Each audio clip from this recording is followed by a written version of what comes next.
Bueno, buenas noches, queridos amigos del Perú y de otras partes del mundo que nos escuchan y nos ven a través de este programa hoy día con la Cofradía Los Sentidos de Jerez. Mi nombre es Esibel Sánchez, soy sommelier, catadora de pisco y catadora de aceite de oliva. Hace 1 año y medio, con un grupo de compañeros, formamos la Cofradía Los Sentidos de Jerez. Quisimos fundar esta cofradía porque nosotros ya tenemos una denominación de origen que es la del pisco y nos encantó la denominación de origen de Jerez, que nos encanta demasiado.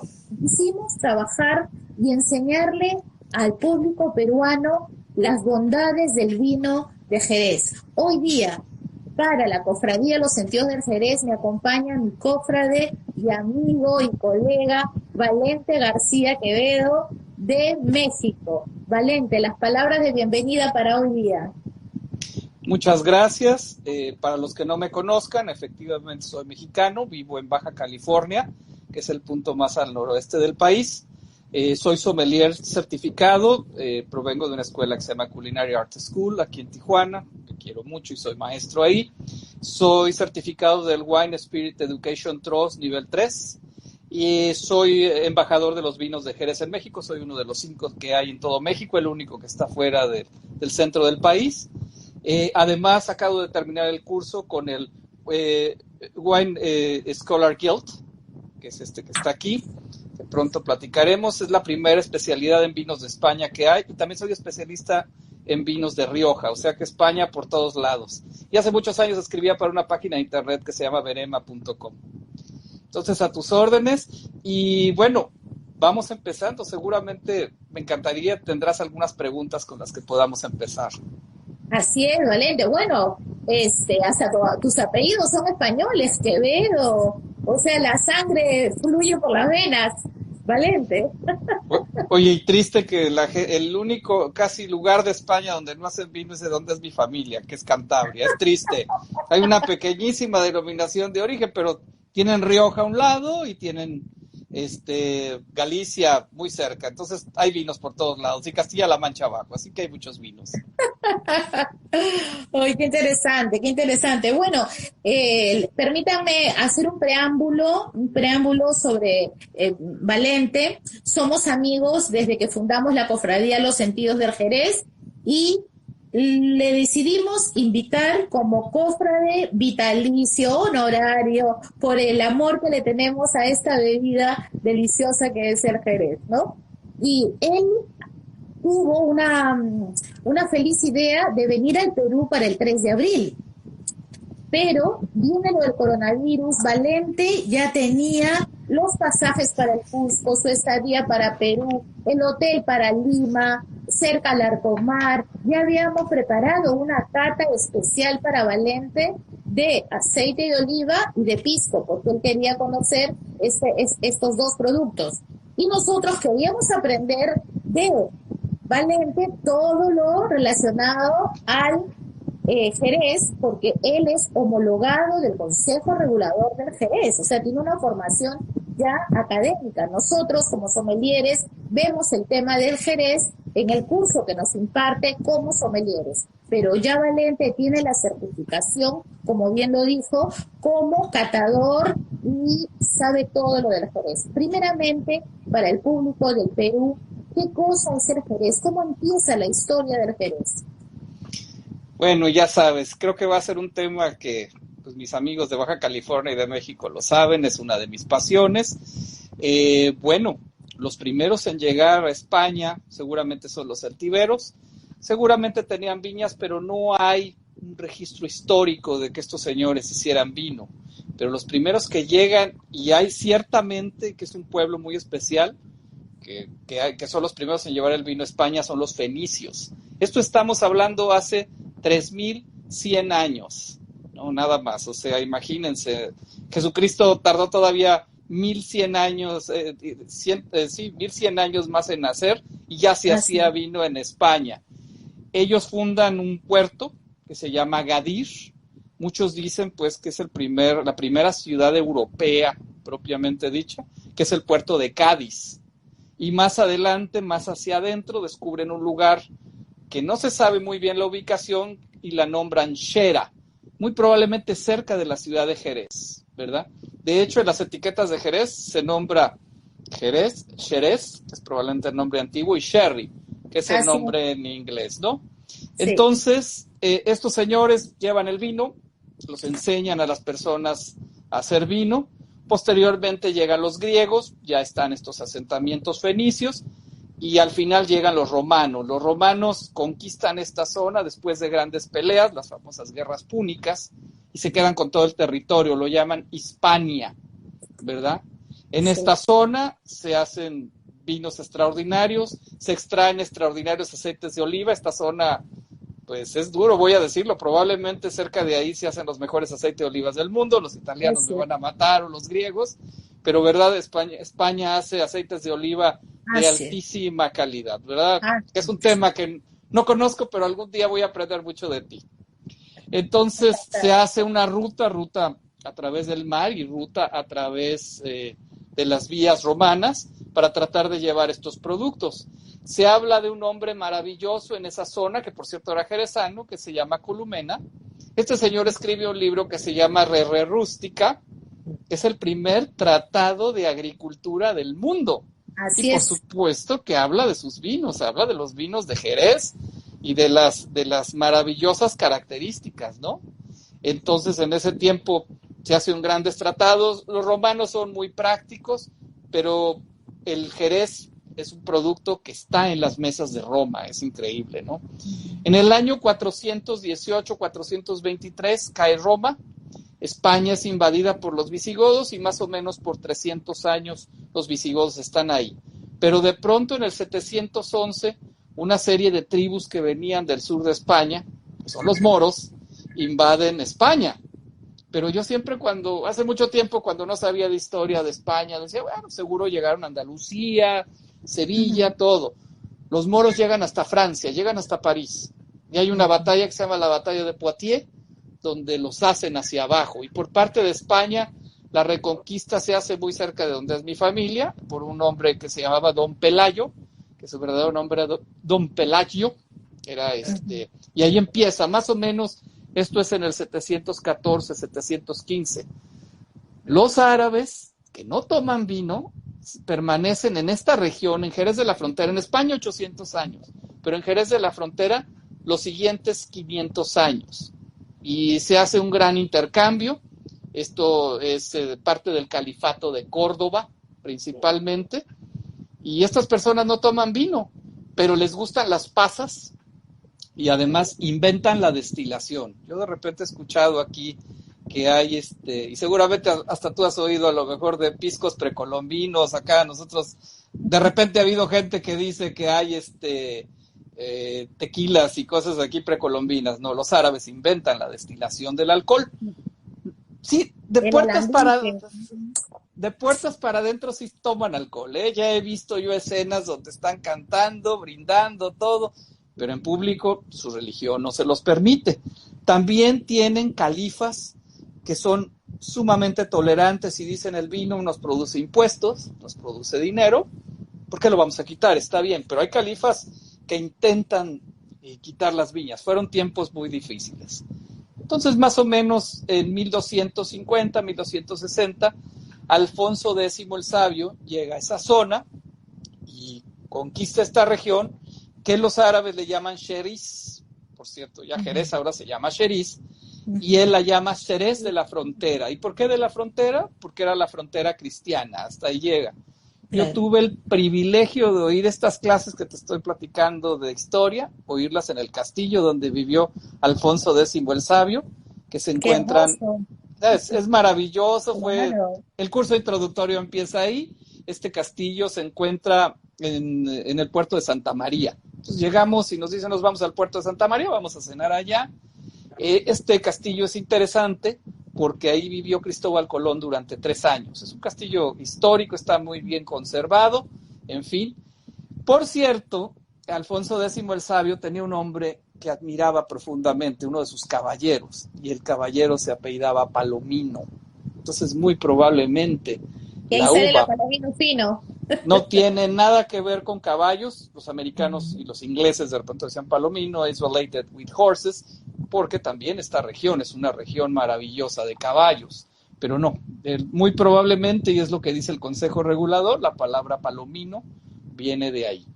Para más o menos el 1300 o 1400, ojo, pues todavía no se descubre América, empieza un intercambio muy interesante de vinos, seguramente muy diferentes a lo que estamos acostumbrados y a lo que hemos visto, entre Inglaterra y España, o lo que era el territorio de Jerez, de Andalucía. Y entonces hay vinos tintos, hay vinos blancos. Yo había escuchado que había 75 variedades diferentes de uva en aquellos tiempos. Hemos estado viendo las maravillosas pláticas del Consejo Regulador, tanto de Montilla Moriles como de Jerez, que nos hablan más o menos de unas 45, 50 uvas diferentes. En algún momento de esta historia, para que los vinos se puedan conservar en condiciones adecuadas y lleguen, se les tiene que fortificar. ¿Qué quiere decir esto para nuestros amigos que no saben de la fortificación? Se les agrega alcohol vínico para tratar de subir el nivel de alcohol 17, 18, 20 grados. Hay gente que se asusta. Los vinos del Valle de Guadalupe de nosotros, que hace tanto calor, pues la etiqueta dice 14 o 13.9 porque si no paga más impuestos, pero los vinos de nuestro valle naturalmente tienen 14 y medio, 15, y yo creo que hasta 16 de alcohol, y no pasa absolutamente nada, y es una cuestión de conservación. Los vinos no llegarían si no son conservados así. Después de esto, más o menos en los 1580 aproximadamente, pues los ingleses ya tienen un intercambio comercial muy importante. De hecho, ya hay ingleses viviendo en el puerto de Cádiz y en Jerez de la Frontera. Y entonces la reina Isabel I, la famosa reina virgen, decide dar algo a algunos marinos que después se convierten en corsarios, que se llama el voto de corso. O sea, les permite robar en nombre de la reina, ¿verdad? Claro. Explícales un poquito a la gente cuál es la diferencia entre corsario y pirata. Bueno, el corsario tiene el patente de corso, quiere decir que tiene todo el permiso de la reina de Inglaterra o del rey de Inglaterra para saltar. Y le tiene que dar una parte a la reina, pero pues, se puede quedar con otra parte. Pues eran piratas, valga, ¿no? Tantito nomás, ¿no? Y entonces atacan un día el puerto de Cádiz y los caballeros ingleses, no muy caballeros en ese momento, se roban 3,000 botas jerezanas. A los barriles en Jerez se les llaman botas. De pronto vamos a estar hablando de botas, no son las botas de los zapatos, son los barriles, que son de 600 litros y todos están hechos de roble americano. Entonces, les dio tanto pavor a la gente de Andalucía y a la gente de Cádiz la llegada de Sir Francis Drake, que hasta la fecha, cuando un niño se porta mal, le dicen, si te portas mal, te va a llevar el Drake. El Drake, por Sir Francis Drake, así es. Y entonces, estos señores introducen estas 3,000 botas en el puerto de Bristol, que va a ser el lugar natural de los vinos de Jerez. Todavía es más, hasta hace unas décadas se terminaban muchos de los vinos de Jerez en el puerto de Bristol, ya no lo permite la denominación de origen, se llevaban botas completas y hacían sus mezclas. Entonces llegan ahí y se meten y bueno, Londres queda encantado, dice esto es el vino especial, el manjar, hay grandes hombres que hablan sobre él, el más famoso es Sir William Shakespeare, que seguramente le gustaba bastante y lo menciona en algunas de sus obras. Donde más de 12 obras, así es. Así es, y dice que es uno de los mejores bebidas que existen. Simultáneamente en este tiempo se produce el descubrimiento de América, que tiene mucho que ver con la región. Les digo, Cristóbal Colón vivió en el puerto de Santa María, el puerto de Palos no existe, seguramente estaba en una región entre Sevilla y Cádiz. Es difícil saberlo, que ya ahorita ya no tiene tierra, pero es esa zona. Y entonces se hace gran intercambio también de vinos de Jerez. El primer lugar donde seguramente hubo vinos, pues debe de haber sido México. Nosotros somos el primer país donde hubo. Y también, pues los vinos es difícil que lleguen en buenas condiciones y se deciden sembrar. Pero más o menos para 1590, el rey Carlos II dice, No, Felipe II, perdón. Felipe II dice, no más, no se debe de hacer vinos en las Américas y se quitan. Creo que esto también debe de afectado a Perú. Creo que es Perú, Argentina y todos los demás países. Y todos los vinos deberían de proceder de España, ¿verdad? Entonces, también se hacen vinos, es una época de oro del Jerez. España tiene gran consumo, los ingleses lo consumen con singular alegría y en las Américas es uno de los vinos más importantes. Sin embargo, se empiezan a establecer algunas ciudades. Ya vamos a hablar ahora del 1700, que es una fecha clave, especialmente 1740, 1760. En 1760 probablemente se hacen ya los jereces tal como los conocemos. Curiosamente, el día de hoy escogí un vino, de verdad que no fue por ahí, de una bodega que se llamaba Cabeza Zulueta, es un Pedro Jiménez. Ahora se llaman Bodegas Hidalgo, pero siempre ponen la palabra CZ. Ellos dicen que son de 1650, pero la realidad es que más o menos estos vinos, ellos se establecen correctamente en 1760, donde se establece verdaderamente los vinos de Jerez tal como los conocemos. Se hace el sistema de soleras y criaderas, se les pone alcohol, se encabezan y ya no es para una cuestión meramente práctica, sino como parte del sistema de Jerez. Y en aquel entonces, por supuesto, se hacen vinos blancos y vinos tintos.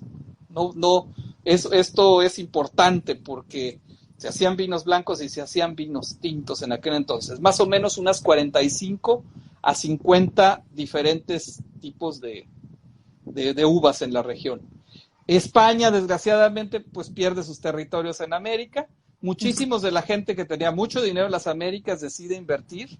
Llegan también familias francesas, familias como la familia Lacoste y muy importante la familia Domecq. En Jerez todo es Domecq. El Consejo Regulador era un palacio de Domecq, está en la calle Domecq y junto está una estatua de la familia Domecq. O sea, todo es Domecq. Fueron muy poderosos durante todo el siglo XIX y siglo XX.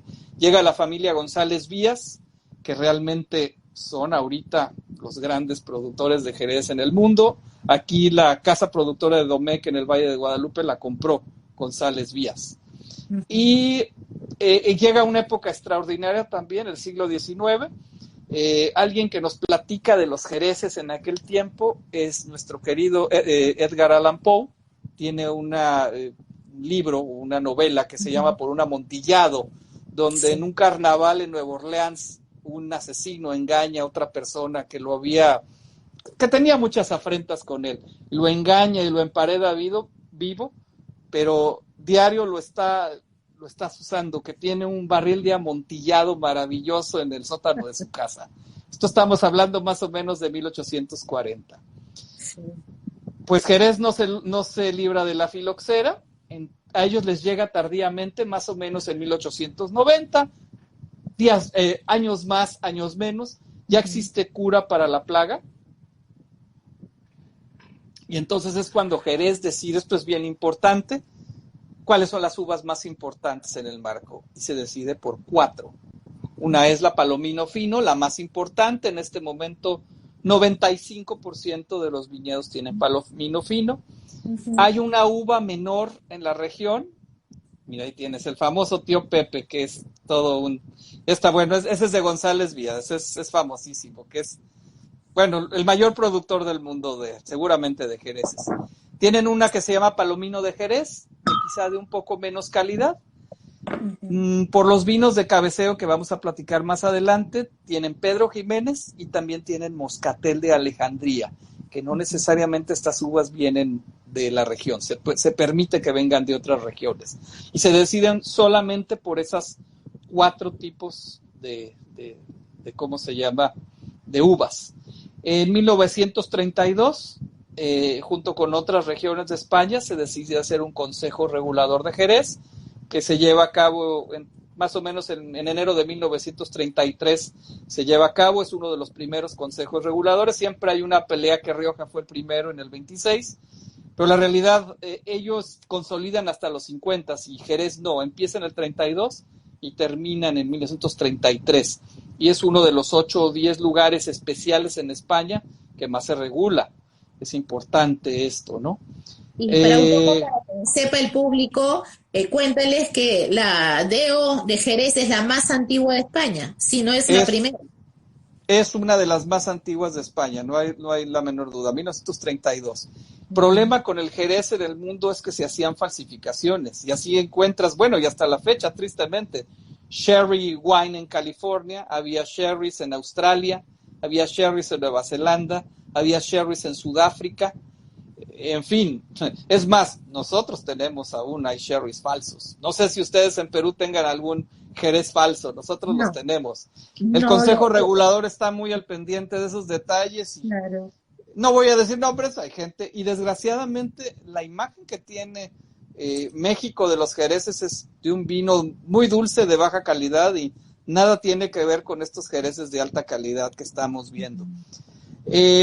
Desgraciadamente viene la Guerra Civil Española, España entra en una gran crisis, Jerez no se queda atrás, se recupera como hasta los 70s, 80s, y desgraciadamente baja muchísimo el consumo de Jerez.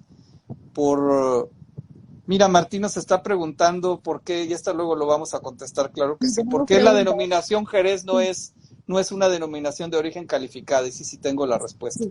Entonces viene una crisis, y pues están tratando con nosotros los embajadores homologados de que los productos de Jerez se conozcan, y pues básicamente esta es la historia del Jerez, y ahorita desde el 2015 más o menos se está tratando de reconocer diferentes terrenos en Jerez donde son de más calidad. Mira, ahí pusieron cuál es, yo no lo dije, Ulises, tú pusiste cuál era el falso, yo no lo puse, Entonces, sí existen, y el Consejo Regulador está enterado, y hay otros vinos en el Valle de Guadalupe que dicen tipo Jerez, no pueden decir eso. El único Jerez del mundo procede de esta zona, del marco de Jerez, que luego vamos a platicar seguramente, es la siguiente pregunta, y en fin, ¿no? Bien, había una pregunta hace un ratito, querían saber el suelo del Jerez, ¿por qué es tan importante el vino del Jerez? ¿Qué es lo que lo hace un producto tan singular? ¿Quieren saber el tipo y textura de los suelos de Jerez? Es una pregunta muy importante. De hecho, oye, pregunta de examen para cualquiera de nosotros que sea sommelier. Existen 3 tipos de suelos diferentes, pero el más importante se llama albariza. La albariza es un suelo que seguramente es como el de Champaña y como el de Chablis, es suelo marino y está hecho de conchas marinas. Eso es un suelo tremendamente calizo. Tú lo ves las fotografías vía satélite y parece como que está nevado, y no es nevado, es todo blanco. Y existen otros suelos también, los barros, que es un suelo más bien de alta calidad que se usa para otras cosas. No, a la uva a veces no la queremos chiquear con suelos de tanta calidad. Chiquear es como querer mucho, así decimos en México. Y también existen las arenas, que están cerca de las playas, y es un lugar interesante para poder plantar Pedro Jiménez y también Moscatel de Alejandría, especialmente Moscatel de Alejandría. Bueno, ya tenemos la pregunta contestada para nuestro querido amigo. ¿Qué climas tiene el Jerez para que esta uva salga con esta dulzura, ¿no? ¿Cuál es el clima? ¿Más horas de sol, menos horas de sol? El viento, ¿para dónde va? ¿Es importante el viento en un viñedo? Bueno, son definitivamente preguntas fundamentales. Jerez es el viñedo probablemente más al sur de toda Europa continental. No hay, que yo sepa, más al sur de eso. Estos señores tienen 300 horas al año de luz. Prácticamente no llueve en Jerez, que se caracteriza por inviernos bastante frescos, quizá comparados con Lima, muy parecidos a lo que tenemos aquí, temperaturas que no llegan a 3 o 4 grados. Tiene baja pluviosidad, más o menos unos 400 milímetros de agua por año. La época que llueve en esta época es en otoño y en primavera. Yo cuando me tocó ir a hacer mi curso, que era en primavera, bueno, nos llovió todos los días. Nos querían meter al terreno y fue prácticamente imposible. Y por supuesto existen 2 vientos fundamentales. viento que viene de la parte mediterránea y del desierto, que es caliente, y el otro se llama poniente. El poniente viene del Atlántico y es un viento fresco y húmedo que les gusta muchísimo. Las bodegas de Jerez, que no son subterráneas como el resto del mundo, están orientadas de tal manera que se puede aprovechar estos vientos de manera adecuada. Yo quiero contestar una pregunta, Cecibel, que hizo uno de mis amigos, que es mi alumno, y es interesante. ¿Por qué Jerez no es una denominación de origen calificada? Y esto a lo mejor no sé si tú lo sabías, y esto me lo contestó el presidente del Consejo Regulador, César Saldaña, que hemos tenido el gusto de verlo ahora varias veces. El problema de Jerez, para que sea una denominación de origen calificada, tiene que ser totalmente autosuficiente en uvas. Y la cuestión es, la mayoría del Pedro Jiménez, que es menos del 5%, y el Moscatel de Alejandría, la mayoría del Pedro Jiménez viene de Montilla Moriles, la mayoría del Moscatel de Alejandría viene de Málaga, y la mayoría de la uva Airén con la que se hacen los brandis de Jerez vienen de Castilla-La Mancha. Entonces, no puede ser autosuficiente por eso. Está totalmente permitido. Al fin de cuentas, no son uvas que traen de África, ni de América, ni de nada. Están dentro de la Comunidad Económica Europea, pero desgraciadamente no son autosuficientes. Y pues yo te diría, hoy hemos escogido vinos dulces, pero la realidad, la mayoría de los vinos de Jerez son muy secos, semidulces, y solo un pequeño porcentaje son muy dulces, que ya más adelante platicaremos de los vinos dulces naturales como el Pedro Jiménez que hemos escogido, que teníamos disponible, ¿no? Así es. Muy bien, entonces ya hemos tocado climas, hemos tocado terroir, terruño. Pasemos a el tipo de la elaboración del Jerez. Tenemos dos tipos de elaboración. Explícanos, por favor. Bueno, es importante, la zona donde se hace el Jerez son 9 comunidades diferentes. Las 3 más importantes son Jerez de la Frontera, el Puerto de Santa María y Sanlúcar de Barrameda. Esas 3 comunidades conforman el Triángulo de Jerez, pero hay otras, hay una Trebujena, Rota, Puerto Real. Querido Valente, hay una pregunta acá que no quiero dejarla pasar. ¿Con qué copa se toma el Jerez? Bueno, la copa tradicional se llama catavinos. Sin embargo, el Consejo Regulador de Jerez, y nos lo dijo, y yo en mi curso te lo puedo decir, utilizamos copas para vino blanco. Y pues al cabo no nos pagan, la mayoría eran copas Riedel para vino blanco. Ellos piensan que son las mejores copas para hacerle bien los honores. A mí el catavino, si lo veo en los concursos, se me hace una copa complicada, se me hace muy pequeña, a veces en las manos se te pierde. No sé si tú tengas una copa de Jerez por ahí a la mano. Yo tengo una, pero está guardada, quién sabe dónde. Esa la debería de sacado. Y de hecho escogí una copa estándar para la cata, si llegamos a hacer una cata más tarde. Plagas principales en Jerez, la plaga principal o el principal problema, Roberto, es la clorosis. Y esto está relacionado con el suelo, es un tipo de suelo calizo. Hongos no tienen, hace mucho calor, hasta eso que eso no tienen demasiado problema, pero el gran problema en Jerez es la clorosis. No soy ingeniero agrónomo al fin de cuentas, pero sé que ese es el gran problema, ¿no? Entonces, el vino base que se hace en Jerez, que es un vino blanco tal cual como lo conocemos, se le llaman mosto. En el resto del mundo el mosto es jugo de uva, nada más. En Jerez, el mosto es un vino que tiene entre 11 a 12.5 de alcohol. De hecho, más o menos en la fiesta de San Andrés, que es en noviembre, los liberan, y son de los vinos que se presentan en las fiestas de Sevilla y en las fiestas en Jerez de Semana Santa. Son vinos para consumo local, son vinos que se están empezando a voltear a ver, porque quisieran que fueran la base tributaria de Jerez para poder sacar dinero. Entonces estos vinos, se hace un vino muy sencillo. Este vino se lleva rápidamente, y el único lugar donde se pueden elaborar jereces, donde se pueden terminar, son en estos 3 lugares.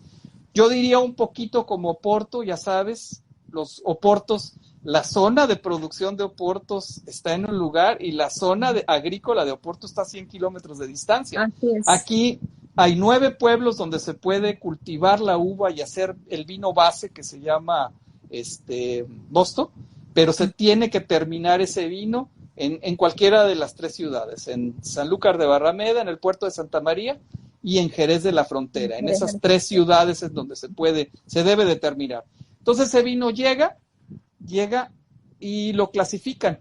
El primer vino que le dicen que es un mosto muy suave o un mosto muy ligero, lo usan principalmente para hacer finos y manzanillas, que después vamos a platicar de ellos. Y el mosto gordo o el mosto más grueso se utiliza para hacer los olorosos, ¿verdad? Que por ahí tienes.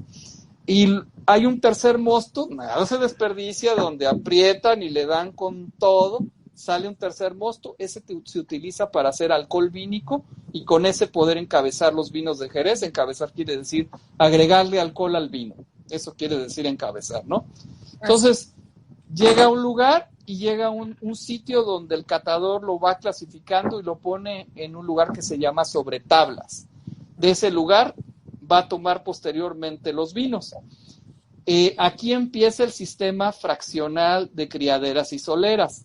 Criaderas y soleras es un sistema como un triángulo, más o menos, que generalmente tiene tres niveles diferentes. Ese es el triángulo más estándar, ¿verdad? Las de arriba se llaman criaderas y la de abajo, porque está pegada al piso, se llama solera. Porque están en el suelo, ¿no? Porque están en el suelo. Entonces, vamos a empezar un poco al revés. La parte de abajo de la solera es de donde se extrae el vino. El Consejo Regulador para los vinos de crianza biológica, que vamos a platicar después de la flor, solo permite la extracción de una tercera parte, y en olorosos también, de una tercera parte de vinos una vez al año. Entonces vamos imaginándonos, sacamos nuestro vino, lo clarificamos o no lo clarificamos y la pasamos en una botella. De la siguiente solera, que es de un año diferente, o bueno, de la siguiente criadera, hacemos un rocío. Pasamos el vino del anterior y le llenamos el tercio que se fue. Así es. Y pues vamos a perder otro tercio, lo quitamos de allá arriba y lo pasamos al siguiente tercio. Y también nos va a quedar la parte de arriba del sistema sin vinos, y entonces vamos a tomar los vinos que tenemos en sobretablas para empezar a alimentar esta criadera y esta solera. En estos 3 lugares se produce un fenómeno prácticamente único en el mundo. Probablemente hemos visto que se hace en Jura, que en Francia se hace. Montilla Moriles también lo tiene, pero están pegados. Y también en Centro Europa se produce un sistema o una levadura muy especial que se llama la flor, que es una especie de nata blanquecina de un tipo de levadura que se llama Saccharomyces viticus. Eso es más o menos el 65% de lo que produce la flor. Hay otras Saccharomyces, son unas levaduras tan especializadas que se dedican y se alimentan de alcohol, pero son muy especiales. Se comen el alcohol, son muy especiales, necesitan entre 14 a 15 y medio, quizá 16 de alcohol. Entonces es muy importante en la labor del vinatero que esos vinos lleguen a esa cantidad de alcohol. Si tú le pones más, matas la flor. Cuando vas a hacer un oloroso, que es un mosto gordo, con toda la intención que no se haga flor, lo suben a 17 y lo dejan abierto y que se oxide. Pero estos vinos no, dejan que esta natita se quede en ese lugar y así lo dejan. Ahorita el Consejo Regulador bajó el número de años, con 2 años de que esté el vino en la flor. La flor dura más o menos unos 7 años, hay lugares donde dura mucho más. En Montilla Moriles oíamos que a veces nunca se extingue, dura 14, 15, 20 años la flor, pero lo normal es 7 años. Y la mayoría de los jereces tienen 4 años de tiempo en el sistema de soleras y criaderas, ¿no? Y va cambiando el color después de 15, 12 años, va cambiando la flor, ¿no? Bueno, no, la flor se muere más o menos, te digo, a los 7 años. Pero la mayoría de los vinos, las manzanillas y los vinos, se extraen en ese tiempo. Hay 2 muy interesantes que tenemos que platicar, el amontillado y el palo cortado. El amontillado se hace de la siguiente manera. La palabra amontillado quiere decir que es un vino parecido a los vinos de Montilla. Entonces se parecen a los de Montilla Moriles. Aquí tenemos una crianza biológica, que es lo que platicábamos abajo de la flor, y entonces el que está cuidando la flor, el catador que está viendo todos los días la flor, ve que ya está un poco delgada y que empieza a tener hoyos. Sí. Entonces él voluntariamente dice, esta flor no está funcionando bien, pero el vino está tomando una fineza muy interesante, y entonces lo encabeza a 17 grados y se convierte en un amontillado. El amontillado tiene crianza biológica y crianza oxidativa. Por otro lado, el palo cortado, que hay hasta una película que se llama El misterio del palo cortado, sí. Al final nos quedamos iguales, pero el Consejo Regulador lo denomina como un oloroso finísimo. Se da de la siguiente manera. Tenemos nuestro jerez, un jerez muy fino también en crianza biológica, y aquí la flor no la mata el vitivinicultor. La flor un día en la mañana abre o en unos días y la flor muere espontáneamente. No hay manera, muere espontáneamente, y entonces el viticultor dice, esta flor ha muerto espontáneamente, la sube a 17 grados y empieza el proceso oxidativo. A esto se le llama palo cortado, que en mi opinión son los vinos más distinguidos de Jerez, ¿verdad? Es la inteligencia del hombre dominando la naturaleza, ¿no? Estos vinos, queridos amigos, son únicos en el mundo. No hay en otro lugar del mundo que pueda parecerse a este tipo de elaboración. Es la inteligencia del hombre, ¿no? La percepción en nariz a la hora de cortar. Hay que contarles también, el maestro, todo el trabajo que tiene a la hora de cortar y poner con tiza, ¿no? Ese es un amontillado. En las botas. En las botas, ¿no? Que es maravilloso. Saludos a mi compadre José Carlos Palacios, nos está viendo desde Mérida, Yucatán. Ya sabes que nos encanta platicar de Jerez. Ahí dice, maestro de vino, sí, saludos. Yo quiero saludar también a nuestros amigos de Cinca Macerado, Germán, que también está.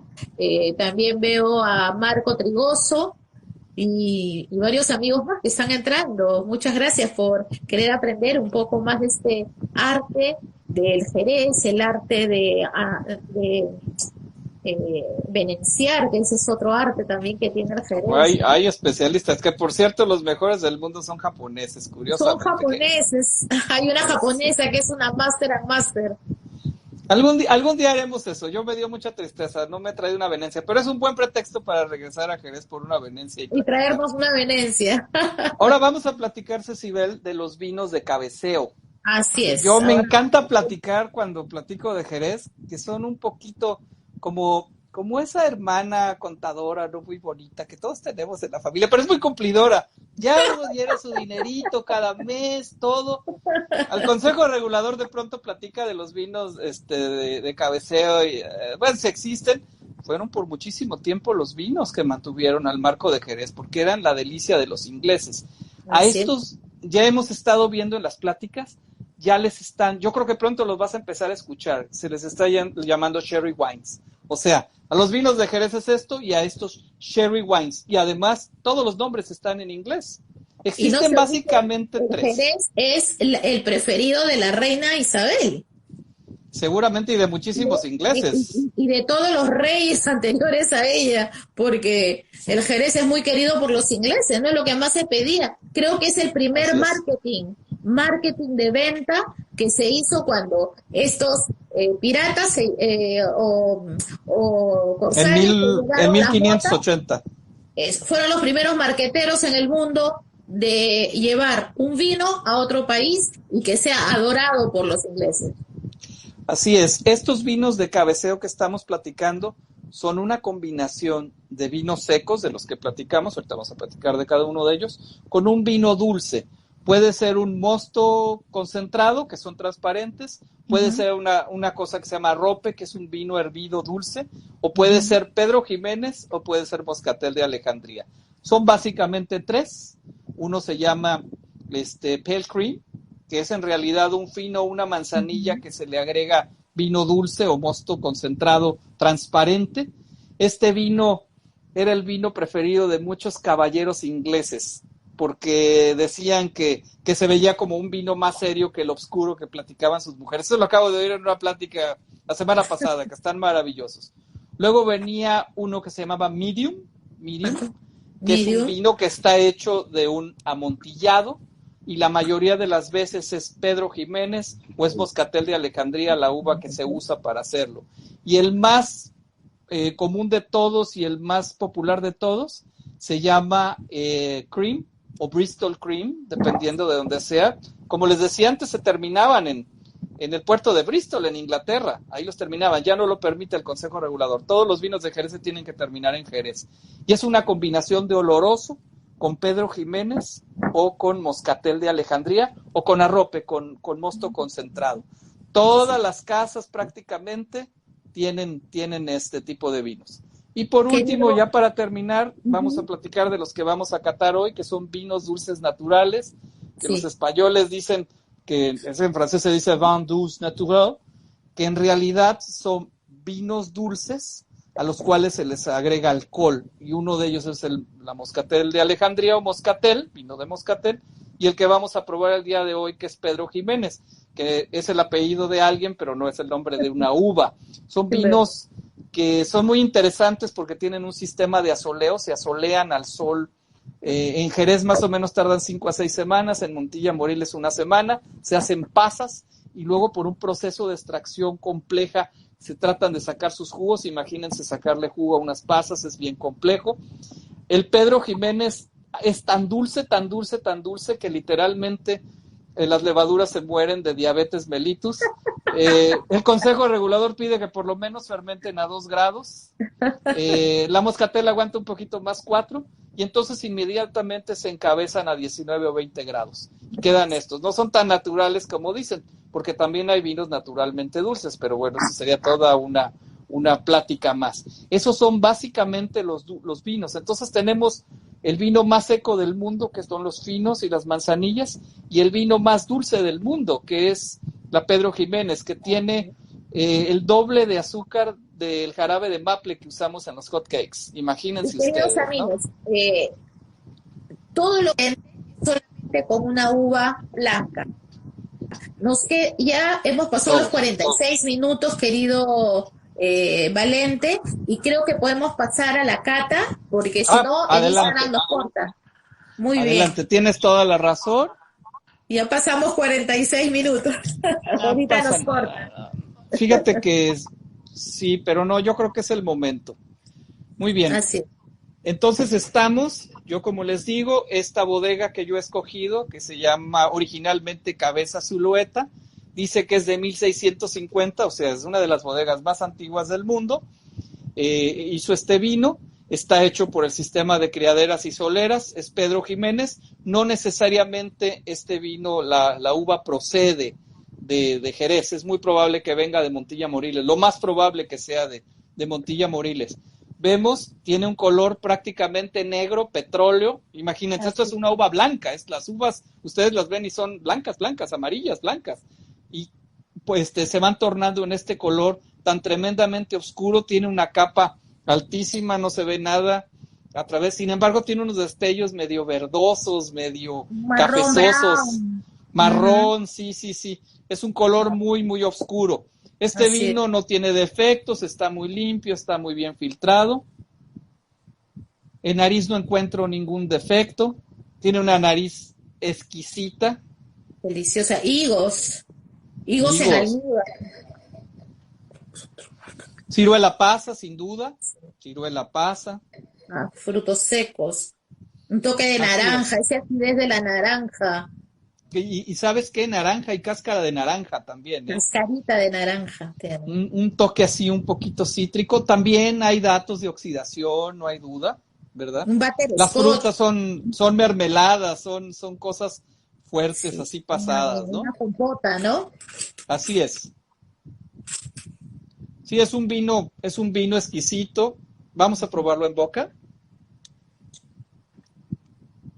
Es un vino que te llena la boca, es intenso, con un dulzor muy intenso, verdaderamente.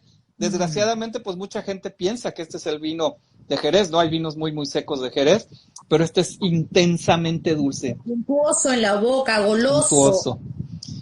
Pero tiene una acidez agradable que no.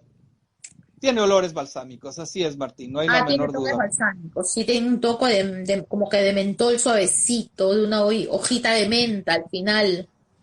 Bueno, estamos Sí, catando los dos marcas diferentes, pero es que las pero la uva características es son la que te da el descriptor, así básicamente es lo mismo, ¿no? es lo mismo.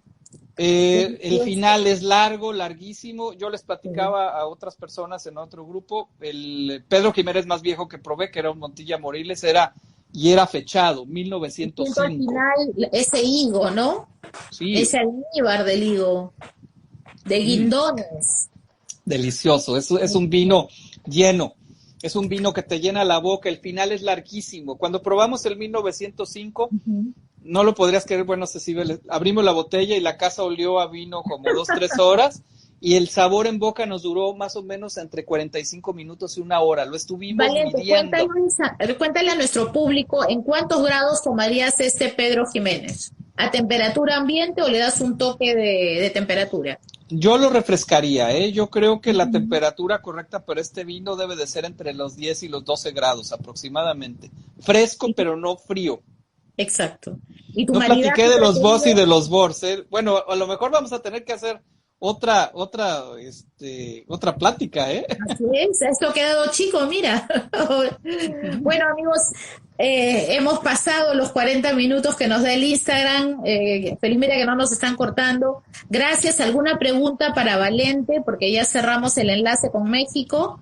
Gracias, Martín. Gracias, Robert. Gracias a los amigos que se han conectado para aprender del Jerez. Interesante. Nos está escuchando Guillermo Arancibia, un enólogo francés chileno que vive en Perú, hace unos vinos maravillosos. Le he puesto el Rey Midas, porque A todo lo votre que toma lo santé, convierta en oro. a votre Santé, santé, santé, Guillermo, a votre santé, santé, a votre santé. a votre santé. ¿Quién más tenemos por aquí? Giovanna López también. Giovanna, gracias por entrar, la primera barwoman del Perú. Qué bonito. ¿Alguna pregunta para cerrar el enlace? Y como dice mi amigo Valente, vamos a tener que hacer otro, ya solamente de catas de aceite, de Jerez, por cada cepa, ¿no? Que tenemos. Alguien me hizo una pregunta muy importante, Sí, Cecibel, sí. de los vinos Voss y de los vinos Bors. Exactamente. Jerez tenía joyas maravillosas en las llamadas sacristías, hay el lugar donde guardaban los vinos muy especiales, se llaman sacristías, y no Sí. estaban al alcance del resto de la gente. La realidad, se lo tomaban los productores o venía el presidente o los reyes de España y era cuando los abrían. Entonces tenían estas joyas y dijeron, pues tenemos, pero se pueden comercializar. Y más o menos en el año 2000, el Consejo Regulador dijo, vamos a darles calificación, muy bien, y vamos a crear 2 por edad. Una se llama Voss, Very Old Sherry, y Bors, que quiere decir Very Old Rye Sherry. ¿Qué quiere Exacto. decir Voss? Que el vino está certificado, que el vino más joven que está hecho ahí por un análisis, ahorita vamos a platicar, tienen 20 años. Y el Bors por lo menos tiene de 30 años, pueden ser 100 o pueden ser 200 años. Para lograr esto tienen un panel de cata del Consejo Regulador, hacen un análisis analítico en laboratorio y le hacen pruebas de carbono 14, donde se determina que efectivamente el vino que se está probando. Es muy importante que el panel de cata no sea dueño de ninguna bodega, tiene que ser un panel independiente, para que no haya suspicacias, porque realmente Así. tu Voss o tu Bors lo vas a vender muchísimo más caro que el resto de los vinos. Así es. Eso es Bueno, un Voss y un Bors.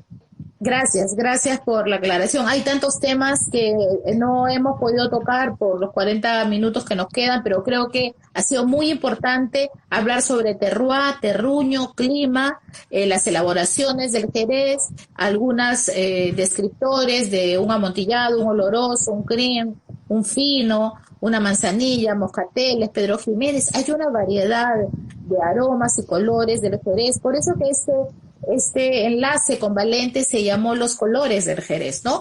Tengo este polo para ti, precioso, con todas las copas. Es Lo, para ti este polo, está guardado para ti, querido cofrade, y nos sentimos muy orgullosos de tenerte en la cofradía porque estamos aprendiendo siempre un poquito más. Hacemos cata cada mes para que nosotros los peruanos aprendamos más de una denominación de origen de lujo, ¿no?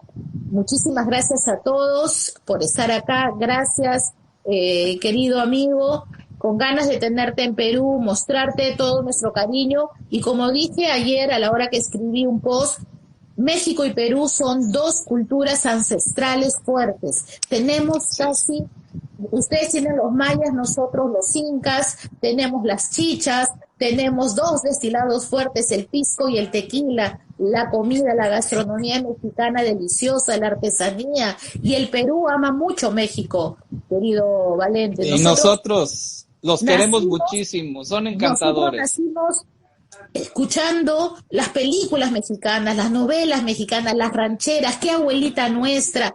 Hasta hoy día, Valente, como la primera vez que te conocí, te comenté, hasta hoy día las fiestas de un cumpleaños se trae a los mariachis para las serenatas. Fíjate cómo tenemos México en la mente, en las venas, ¿no? De que Oye, la cultura de ustedes está tan intensa en el Perú. Nos encanta el Chavo del Ocho. ¿Qué te puedo decir? oye, y que Martín nos está recordando del mezcal, por supuesto, que mi opinión, El mira, yo soy de mezcal. Jalisco, no debería Ah, de decir, me gusta más el mezcal que el tequila, es que el 90% es artesanal, que el gran y producto mexicano. así es, y amigos, el 3 de abril iba a ser una soberana cata en el Perú con Valente y conmigo y nos iba a traer mezcales, tequilas para probar, pero bueno, no está de más, vamos a volver, vas a tener que volver a Perú y todo esto va a pasar. Hoy día les estamos dando mucha alegría a mucha gente que no puede salir a ir a una cata, nosotros se la llevamos bajo el celular, el Instagram, que son herramientas necesarias. Salud, Valente, gracias por tu estupenda clase. Salud. Muchas gracias. Salud, Giovanna, salud, Germán, salud, Robert, a mis amigos de México y de todos los países que nos están viendo. Muchas gracias, Valente. Yo espero que no sea la última y gracias por tenerme tanta paciencia y gracias a todos los que nos escucharon y que tengan un domingo maravilloso con Jerez. Contigo cerramos un domingo. Muchas gracias. Chao, hasta la próxima. Hasta luego, bye bye.